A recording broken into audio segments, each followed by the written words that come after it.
Let's go back in time to the 1950s when Jim Crow laws were used to enforce segregation in the South.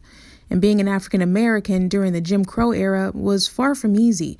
In fact, for millions of African Americans who traveled during that era had to be cautious and resourceful, using things like the Negro Motorist Green Book as a guide to help Black travelers find businesses that would accept Black customers. Activist Clarence Fort remembers the Green Book after organizing sit-ins and marches for civil rights in Tampa. Each town you went into, it tells you where you could sleep, where you could eat without being harassed. Victor Green, a Black U.S. postal worker from New York, started the Green Book, and by the 1930s, the Green Book grew with listings in every state. We had quite a few here in Tampa, but as integration came about, a lot of them had to close down. They couldn't compete with the other merchants.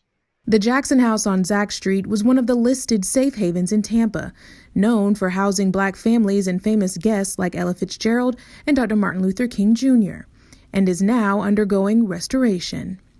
It's going to have rooms dedicated to the singers and the performers that stayed there, like Nat King Cole, Ella Fitzgerald, who wrote A Tisket, a Tasket in the House. The Green Book stopped publication in the 1960s, and now we're seeing the next generation honor the legacy of encouraging financial support within the Black community. Black humans have very much been supportive of every single other human businesses, period. One of the easiest things you can do is make sure that you start to spend your money intentionally, recognizing that equity isn't pie. If I get a piece, it doesn't mean you don't get a piece. Hillary and Joshua launched the Green Book of Tampa Bay as a website directory similar to Yelp, where you can find everything from Black-owned real estate agents to retailers and restaurants. It'll pop up businesses in your area, or if you want to search for another area, people can enter businesses. So it's just really updated, user-friendly, accessible. Taking things beyond the internet, the Green Book of Tampa Bay is encouraging investment in Black communities through its long-standing Buy Black Fridays campaign,